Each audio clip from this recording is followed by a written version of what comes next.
నమస్కారం. చట్టసభల్లో వనిత కార్యక్రమానికి స్వాగతం. విప్లవ సంఘాల నుండి ఉద్యమాల బాటపట్టి చట్టసభల్లో ప్రవేశించిన టీఆర్ఎస్ చొప్పదండి ఎమ్మెల్యే బొడిగ శోభ గారు మనతో ఉన్నారు. ఆమెతో మాట్లాడి ఆమె రాజకీయ జీవిత విశేషాలను తెలుసుకుందాం.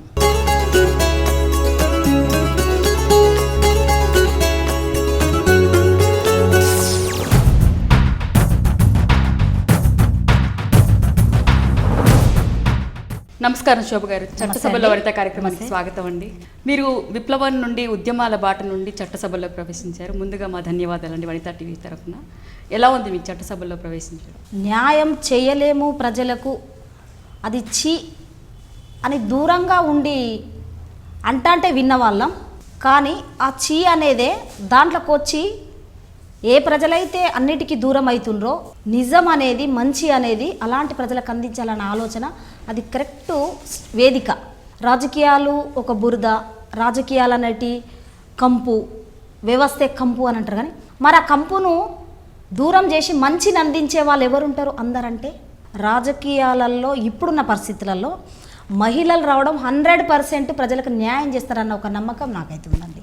ఎందుకంటే ప్రతి అంశాన్ని, ప్రతి సబ్జెక్టును కూడా సంపూర్ణంగా విని కొట్లాడే ధైర్యం మహిళలకు ఉంటుంది. ఎట్లయితే ఉద్యోగ రంగంలో కానీ అన్ని రంగాలలో న్యాయం చేస్తుండ్రో, ఇంకా ఎక్కువ శాతం రాజకీయాలకు రావాలి, ఈ చెత్తను దూరం కొట్టాలి, పేద ప్రజలకు అన్ని రంగంలో అన్ని రకాలుగా సేవలు అందించాలంటే అది మహిళలతోనే సాధ్యమవుతుందండి. మీరు వ్యవస్థకు వ్యతిరేకంగా పోరాడి మళ్ళీ ఈ వ్యవస్థలో భాగమైనటువంటి వారు, ఇక్కడే న్యాయం జరుగుతుందని నమ్ముతున్నారా? వ్యవస్థకు వ్యతిరేకంగా పోరాటం చేసినామండి. ఆ వ్యవస్థలో 100% న్యాయం జరుగుతుందని పోరాటం చేసినాం. కొన్ని పరిస్థితుల వల్ల జైళ్లకు, పోలీస్ స్టేషన్లకు ఈ నిర్బంధాలని తట్టుకోలేక ఈ వ్యవస్థకు వచ్చినాం. ఈ వ్యవస్థకు వచ్చినాక కూడా ఒక విప్లవ సిద్ధాంతము నమ్మిన పార్టీల నుంచి వచ్చిన వాళ్ళము మా భావాలు పోవండి. మేము ఏ రాజకీయ వ్యవస్థలకు వచ్చినా, ఏ నాయకుడి కింద పని చేసినా అణచివేతకు వ్యతిరేకంగా పోరాటం చేసిన వాళ్ళం, ప్రజల విముక్తి కోసం పోరాటం చేసిన వాళ్ళం. ఏ ఉద్యమంలో ఉన్నా మా భావాలు పోవు, మా బ్లడ్లో కలిసిపోయినాయి అంతే. అవి అన్యాయాన్ని, అది అన్యాయం అని ఎదిరించుట్లో ఈ పార్టీలో ఎదిరిస్తా, నేను ఏ పార్టీలో కూడా ఎదిరిస్తా, ఇది పక్క.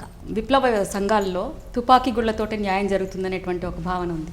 మీరేమో ప్రజాస్వామ్య వ్యవస్థను నమ్ముతూ వచ్చారు. ఇంట్లో తుపాకీ ద్వారానే న్యాయం చేస్తారని ఒక మెసేజ్, రాంగ్ మెసేజ్ ఇచ్చిండ్రండి. కానీ విప్లవ పార్టీలో ఫస్ట్ మాట్లాడడం, ఆ తర్వాత రెండోసారి కూడా అవకాశం ఇస్తారు.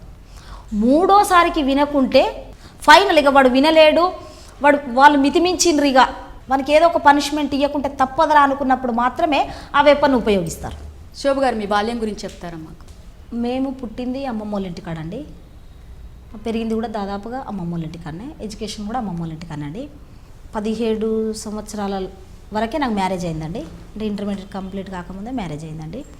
నేను ఎక్కువ, అంటే మా హస్బెండ్ మ్యారేజ్ చేసుకున్న తర్వాత ఎక్కువ నేను చూసింది విప్లవ పార్టీల తిరుగుతున్న క్రమంలో అణచివేత, మహిళల పట్ల హింస, మహిళలు ఎదుర్కొన్న సమస్యలు అనేవి దాదాపుగా నేను పార్టీలో పోయినప్పుడే చూసిందండి. అంటే నేను పెరిగింది సిటీ వాతావరణం కదా అండి, కాబట్టి నాకు ఎక్కువ తెలియని ఏజ్లో, చిన్న ఏజ్లో మ్యారేజ్. అంటే మేము తల్లిదండ్రులకు 4 ఆడపిల్లమండి, నేను పెద్ద పాపని. మ్యారేజ్ అయిన తర్వాత టోటల్ వ్యవస్థ గురించి తెలుసుకున్నానండి. విలేజీ ప్రాంతము, అంటరానితనము, పెద్ద చిన్న కమ్యూనిటీ పరంగా, వీళ్ళు పెద్ద కమ్యూనిటీ, మాది చిన్న కమ్యూనిటీ, మేము ఇక్కడ ఉండాలి, అంటే మా జాతి ఇక్కడ ఉండాలి, మేము వాకిట్లే నిలబడాలి, మేము ఎదిరించి మాట్లాడొద్దు అనే ఒక విషయాలన్నీ కూడా తెలుసుకునేది నా మ్యారేజ్ అయిన తర్వాతనే. అంటే మీరు అప్పుడే గ్రామీణ వాతావరణానికి వచ్చేసినాం. అంటే నాన్న వాళ్ళది పల్లెటూరే అండి, ఎల్కతుర్తి మండలం దామెర విలేజీ. అమ్మ ఒకటి కాబట్టి ఇల్లరికం రావడం వల్ల కొంత విలేజీ వాతావరణానికి కొంచెం నేను దూరం ఉన్నా. మ్యారేజ్ అయినాక మాత్రం 100% తెలుసుకున్నా అండి. సో మీ వివాహం అయిన తర్వాత మీ జీవితంలో కొంచెం మార్పు వచ్చింది, అంటే సామాజిక అసమానతలు ఏ విధంగా ఉంటాయి అని మీరు తెలుసుకోగలిగినండి. తెలుసుకోగలిగినాం. పరిష్కారం కోసము పోరాటాలు కూడా చేసినాం, పరిష్కారం కూడా చేసిన దాన్ని. ఇవాళ బొడిగ శోభక్క అంటే జిల్లాలో ఒక పేరు, ఒక గుర్తింపు ఉంది. అంటే అలాంటి వాటిని ఎదిరించుకొని ఫైట్ చేసి వచ్చినాం కాబట్టే ఇలా జిల్లాలో నెంబర్ 1 పేరు ఉందండి. అంటే ఈ పోరాట స్ఫూర్తి రావడానికి కారణం ఏంటండి? వివాహం తర్వాత సాధారణంగా ఇంటి హౌస్ వైఫ్ దానికి పరిమితం, భర్తతో ఎంజాయ్, పిల్లలు, అటువంటిది మీరు పోరాటంలోకి ఎలా వచ్చారు? మీ భర్త స్ఫూర్తి ఏ విధంగా ఉంది? మా హస్బెండ్ డిప్లొమా సివిల్ అండి, ఇంజనీర్. తనకు అంతకుముందే విప్లవ పార్టీతో సంబంధాలున్నాయి. మ్యారేజ్ చేసుకున్న తర్వాత చిన్నగా తను ఫుల్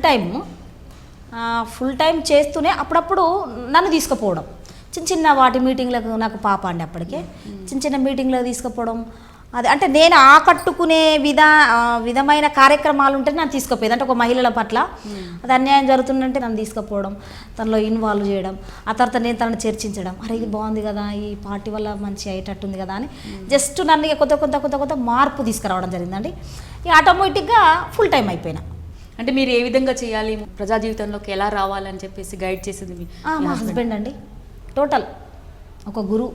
ఎడ్యుకేషన్లో స్కూల్లో గురువు ఉంటారు కావచ్చు అండి, కానీ ఒక అన్యాయానికి వ్యతిరేకంగా అండగా ఉండి, ఒక గురువులాగా అండగా ఉండి దీన్ని కొట్లాడాలి శోభ, దీన్ని నువ్వైతే మాట్లాడగలుగుతావు, ఇది నీతోని సాధ్యమవుతుంది, నువ్వే నడిపించాలి, ఒక నలుగురికి మేలు చేయగలుగుతావు అనేది ఒక బ్రహ్మాండమైన అండదండ ఇవ్వడం, సపోర్ట్. సో మీకు మీరుగా మొదట చేసినటువంటి పోరాటం ఏంటి ఉద్యమాల్లో రావడం? ఓకే అండి, కామారెడ్డిలో అండి ఆర్డీఓ గారు మహిళలకి అప్పుడు పట్టాలు ఇచ్చేది, బీడీ కార్మికులకు పట్టాలు ఇచ్చేదండి. దాంట్లో ఒక సుజాత కనట ఆమెకి 2 అక్క చెల్లెళ్ళండి, వాళ్ళకు హస్బెండ్ చనిపోయిండ్రు, అయితే వాళ్ళ అనాథలు పాపం. వాళ్ళని ఇంటికి పిలిపించుకున్నాడు ఆర్డీఓ గారు.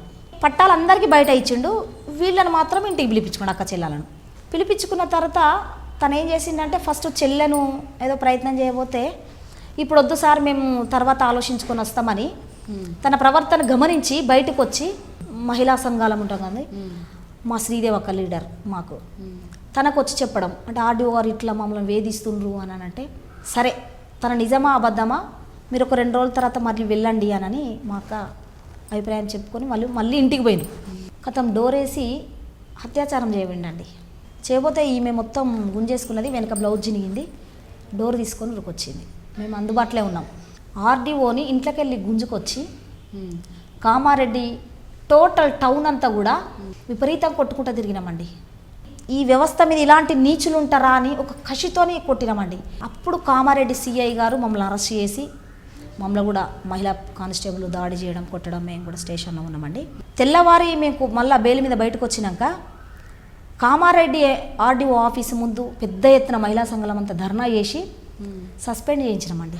దాంతో ఇంకా ఒక 100%, ఇక నేను అప్పుడైతే అనుకున్నా ఈ పార్టీలో 100% సేవ చేయాలి, మా హస్బెండ్ నడిచే బాట, మా గాలన్న గారు నడిచే బాట, ఇది కరెక్ట్ బాట, తప్పకుండా నేను 100% చేయాలన్న ఒక పట్టుదల నాకు అప్పుడు వచ్చిందండి. అంటే ఒక భర్త లేని మహిళల్ని ఇంత చిన్న చూపు చూస్తారా, ఒక ఆర్డీఓ స్థాయిలో ఇలాంటి చూపు చూడడం ఏంది, ఈ వ్యవస్థలో అలాంటి మహిళలకు మనం అండదండగా ఉండాలి అని ఒక విశ్వాసం మా నాయకురాలు మా శ్రీదేవి ద్వారా మాకు వచ్చేసిందండి. బొడిగె శోభ జననం జూన్ 9, 1974. జన్మస్థలం వరంగల్లోని హనంకొండ. తల్లిదండ్రులు సాతూరి భాగ్యలక్ష్మి, సాతూరి రత్నం. విద్యార్హత ఇంటర్మీడియట్. వివాహం మార్చి 9, 1990లో జరిగింది. భర్త బొడిగె గాలన్న. సంతానం 2, దివ్య, వికాస్. రాజకీయ ప్రవేశం 1999లో జరిగింది. మహాజన ఉద్యమ పార్టీలో చేరారు. అంతకుముందు 1990 నుండి 97 వరకు జనశక్తి విప్లవ పార్టీ సభ్యులుగా, 1997 నుండి 2001 వరకు ఎంఆర్పీఎస్ రాష్ట్ర ఉపాధ్యక్షురాలిగా పనిచేశారు. 2001లో టీఆర్ఎస్లో చేరారు. 2001 నుండి 2006 వరకు శంకరపట్నం మండలం జెడ్పీటీసీగా, 2006 నుండి 2009 వరకు టీఆర్ఎస్ పార్టీ ఉపాధ్యక్షులుగా, 2009 నుండి 14 వరకు చొప్పదండి నియోజకవర్గ ఇన్ఛార్జిగా వ్యవహరించారు. ప్రస్తుతం చొప్పదండి శాసనసభ్యురాలిగా బాధ్యతలు నిర్వహిస్తున్నారు. అంటరానితనం నిర్మూలనకు కృషి చేయడమే తన ఆశయమంటారు. విప్లవ సంఘాల నుంచి మళ్ళీ రాజకీయాల్లోకి మీ ప్రవేశం ఎలా జరిగిందండి? మా సారు లొంగిపోలేదండి. పార్టీకి ఒక ఇన్ఫార్మరు, తర్వాత కొందరిని పార్టీలో పట్టించిండు ఒక వ్యక్తి. తనకెంత చెప్పినా, కొన్ని రోజుల తరబడి చెప్పినా మారతలేడు తను. వీరి సీక్రెట్స్ అన్ని చెప్పడము, వ్యక్తులను పట్టించడము. ఇక చూసి పార్టీ ఏం చేసిందంటే యాక్షన్ తీసుకోవాలని నిర్ణయించుకున్నది.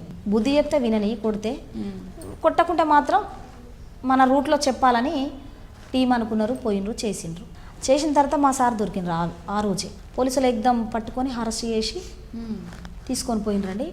12 రోజులు అంటే నేను డెలివరీ అయి ఉన్నా, మా బాబు పుట్టిండండి.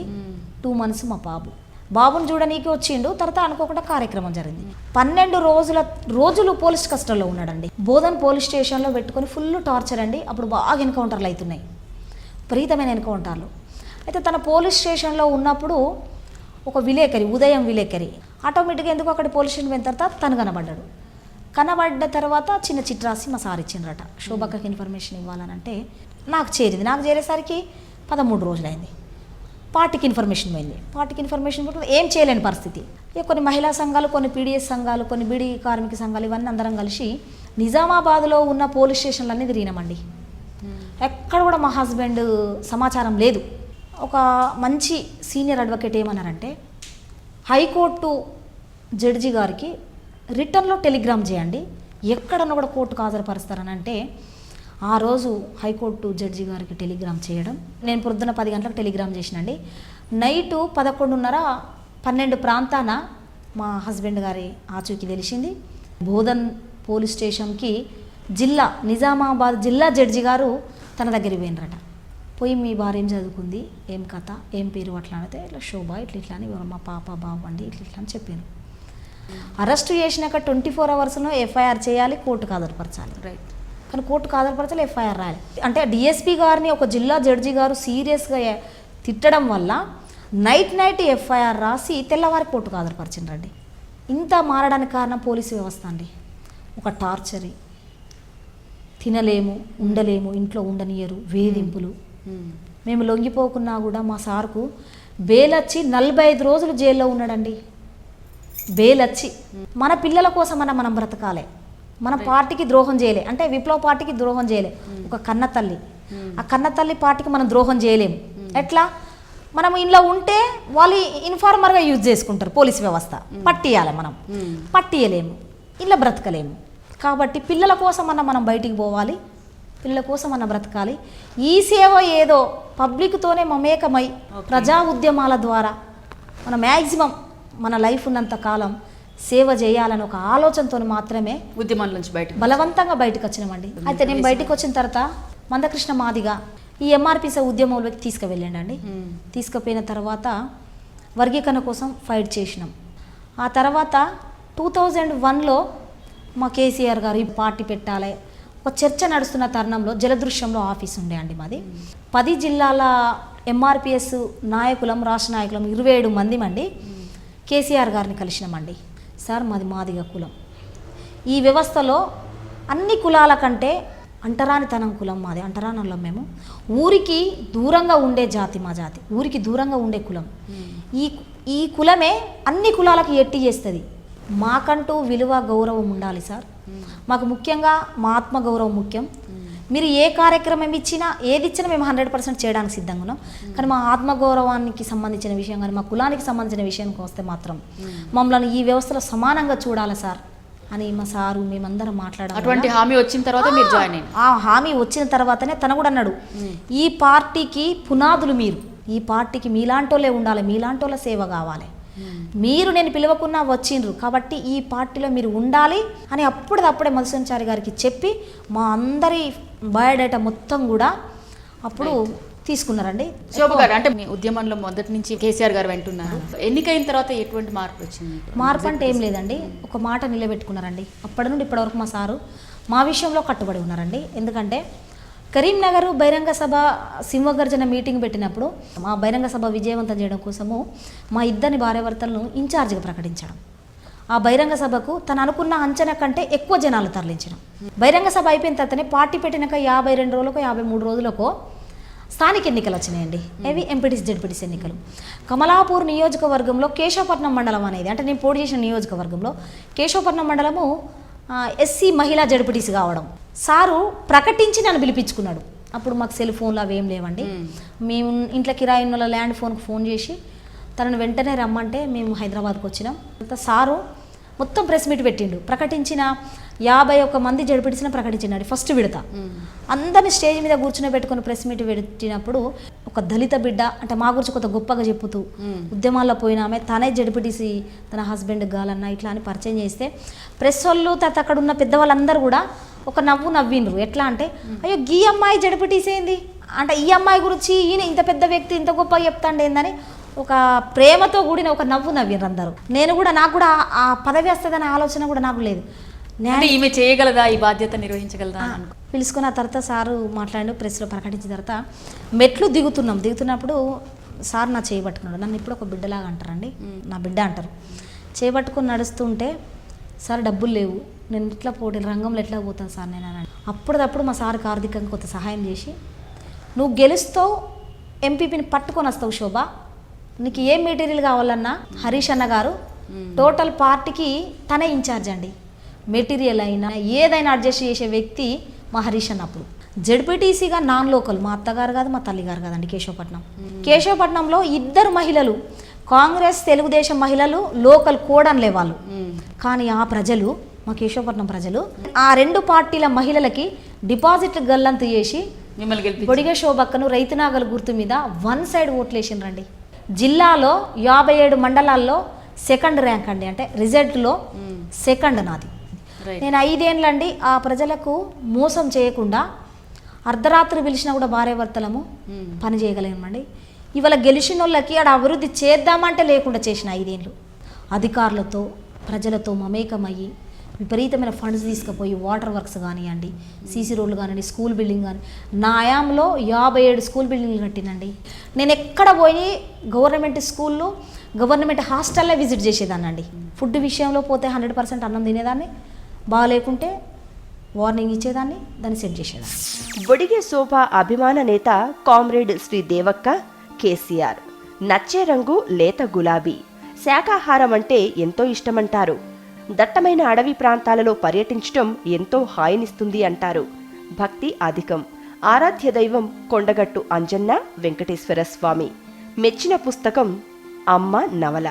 రచయిత్రి శ్రీ దేవక్క, రచయిత గోరటి వెంకన్న. నచ్చిన సినిమా ఓసై రాములమ్మ. అభిమాన నటి సౌందర్య, నటుడు ప్రకాష్ రాజ్. సంగీతం అంటే మక్కువ. అభిమాన గాయని వాణి, గాయకుడు గోరటి వెంకన్న. నచ్చిన పాట ధూమ్ధామ్ పాటల్లో నా జిల్లా పేరు చెబితేనే జల్లుమనాలి. తన భర్త బొడిగె గాలన్నే స్ఫూర్తి ప్రదాత అంటారు.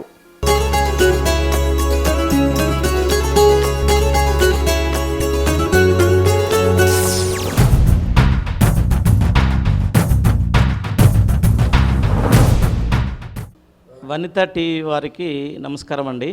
ముఖ్యంగా మా మిసెస్ శోభ గారికి చెప్పగానే అతుక్కునే క్యారెక్టర్ ఒకటి ఉన్నది. అమోఘమైన జ్ఞాపక శక్తి ఉంది. ఇప్పటికీ నియోజకవర్గంలో కనీసం ఒక 10,000 మందిని పేరు పెట్టి పిలిచేటటువంటి జ్ఞాపక శక్తి ఆమెకున్నది.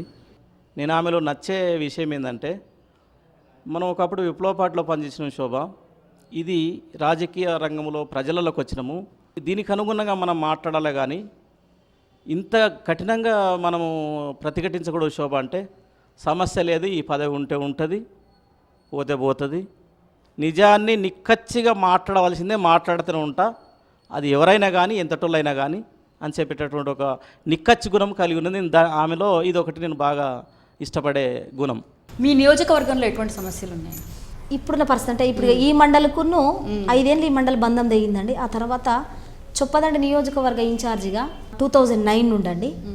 9 నుండి నన్ను ఇన్ఛార్జ్ చేసినప్పుడు అసలు ఆ నియోజకవర్గమే ఒక పార్టీకి, టీఆర్ఎస్ పార్టీకి ఒక కార్యకర్త, నాయకుడు, రాజకీయంగా లేని నియోజకవర్గం చొప్పదండి. అయితే అక్కడ మమ్మల్ని ఇన్ఛార్జ్ చేస్తే మేము బాధపడ్డాము ఒక 2 months దాకా. మేము అక్కడికి పోం సార్, పక్కపండి మానకొండూరు ఉంది, నాకు ఇవ్వండి, అక్కడ నేను చేరేను సార్, ఒక ఎడారి, మా లాంటి వాళ్ళం ఇంకా ఎన్ని రోజులు శ్రమ పెట్టుబడి పెట్టాలా సార్, మేము అంత ఓపిక లేదు సార్, ఆర్థికంగా కూడా వెనుకబడ్డాం, మేము చాలా ఇబ్బందుల్లో ఉన్నామని ఇప్పుడున్న ముఖ్యమంత్రి గారికి అప్పుడు మేము మా అభిప్రాయం వ్యక్తం చేసినాం. సార్ ఏమన్నారంటే, ఒక విప్లవ పార్టీలకు వెళ్ళి వచ్చిన వాళ్ళు, విప్లవ పార్టీలకు వెళ్ళి వచ్చిన వాళ్ళే ఎడారుల నీళ్లు పుట్టించుకుంటారు, అడవిలో అన్నం పుట్టించుకుంటారు, ఆ ప్రాంతం మీకే షూట్ అమ్మా, చొప్పదండిలో ఎవరు నేసినా కూడా అక్కడ పని చెయ్యరు, అది మీతోనే అవుతుంది, పార్ట్ అంటూ ఉంటే మీతోనే పుట్టాలి, అది మీతోనే మార్పు రావాలి.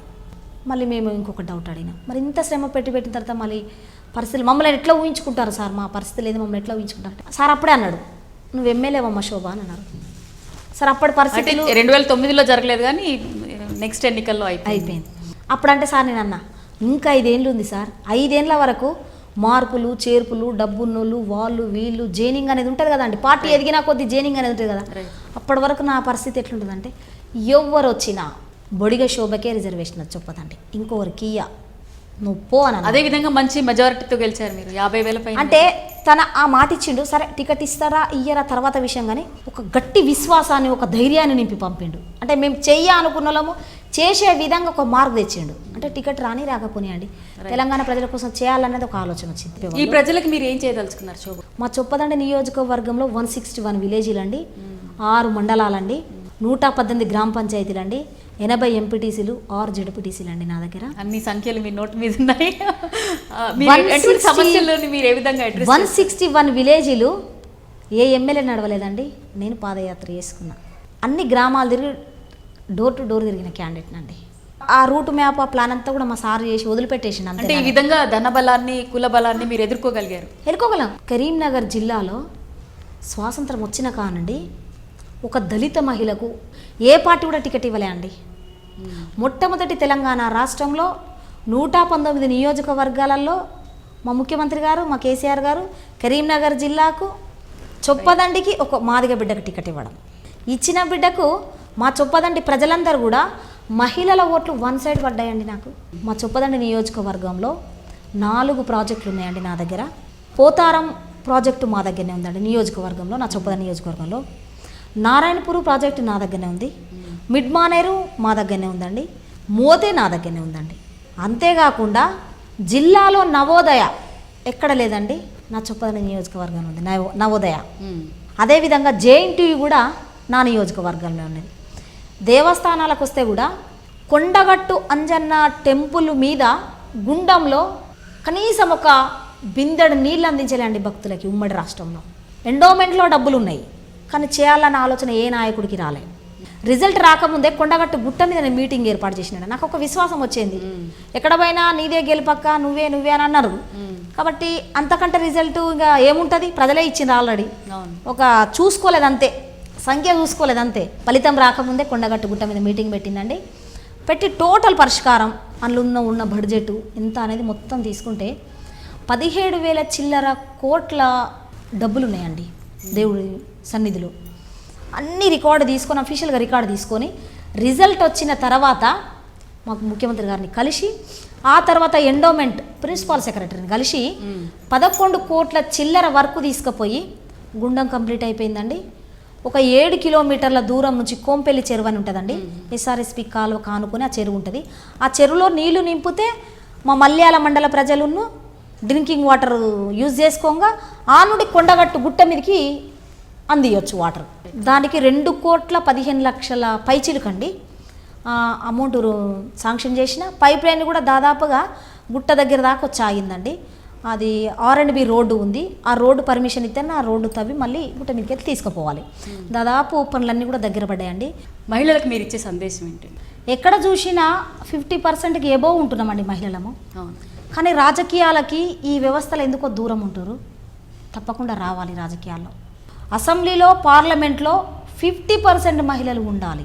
ఆ ఉన్న మహిళలలో జనాభా నిష్పత్తి ప్రకారము రిజర్వేషన్లు కేటాయించి చట్టం చేయాలనేది నా డిమాండ్ అండి. ఇవాళ మహిళల మీద ఈ వ్యవస్థ దాడులు చేస్తున్నాయి, అత్యాచారాలు చేస్తున్నారు. అత్యాచారాలు చేసినోడి వల్ల గల్లా ఎగరేసుకొని బెయిల్ మీద బయటకు వచ్చి స్వేచ్ఛగా తిరిగిపోతుండే. ఆ చట్టాలు చేసే కాడ మహిళలే ఉండడం వల్ల చట్టం చేసుకోవడానికి అవకాశం ఉంటుంది. ఎప్పుడైతే రాజకీయాలకు ఈ మహిళలు దూరంగా ఉంటారో ఇలాంటి ఇంకా రెచ్చిపోతాయి. దీన్ని ఆపడం సాధ్యం కాదు. చట్టాలు చేసే కాడ మగవాళ్ళు ఉన్నారు, మగవాళ్ళు అందరు చెడ్డవాళ్ళని నేను అనుకోనండి, కానీ మెజారిటీ వాళ్ళే ఉన్నారు. అంటే నిర్ణయాత్మక స్థానాల్లో మహిళలు ఉండాలండి. ఒక మహిళగా నా అభిప్రాయం నేను ఎట్లా వ్యక్తం చేస్తున్నాండి, టీడీపీ కానీ, కాంగ్రెస్ కానీ, బీజేపీ కానీ, సిపిఐ కానీ, సిపిఎం కానీ, టీఆర్ఎస్ కానీ మహిళలకు ఇచ్చే వాటా ఇవ్వాలి అనేది నేను రిక్వెస్ట్ చేస్తున్నానండి. ఇంకొక కూడా రిక్వెస్ట్ నేను చేసిందంటే, ఒక తల్లిగా నేను ఒక 2 పిల్లలకు తల్లి, నాకు పాప బాబు. నా కొడుకు నేను బుద్ధి చెప్తున్నా, నా బిడ్డకు కూడా నేను అంటా, నా కొడుకుతో నేను అంటా, నాన్న నీ కాలేజీలో ఒక అమ్మాయిలు వస్తారు, ఆ అమ్మాయిలు నీ దివ్యలాగా, నీ అక్కలాగా, నీ చెల్లెలాగా చూడాలి నాన్న. చెల్లెలాగా, అక్కలాగా చూసినప్పుడే ఈ వ్యవస్థలో మీకు వాళ్ళ గౌరవం పొందుతారు. ఈ అత్యాచారాలు అనేటి, అమ్మాయిల పట్ల మానసిక వేదనలు అనేటి దూరం అయితే నాన్న, వ్యవస్థలో నువ్వు ఎక్కడ పోయినా కూడా ఏ అమ్మాయిని చూసినా కూడా నీకు దివ్యక్కనే గుర్తుకు రావాలి. అంటే నా బిడ్డ పేరు దివ్య అండి. సో చక్కని సందేశం ఇచ్చారు. అంటే తల్లులు కూడా కొడుకులకు కూడా చెప్పాలి. ఈ గుణపాఠం మన పిల్లలకి మన కాలేజీలో పంపుతున్నామండి. ఒక తల్లులుగా మన కొడుకులకు ఎవరండి అత్యాచారం చేసేటోళ్ళు? ఏదో ఒక తల్లి జన్మనిచ్చిన బిడ్డే కదా, మగ బిడ్డే కదా. ఆ మగ బిడ్డకు బుద్ధి చెప్పే బాధ్యత ఒక తల్లిదే. Thank you very much. నమస్కారం. నమస్కారం అండి. శోభ గారు చెప్పిన స్ఫూర్తిదాయకమైన విషయాలు విన్నారు కదండి.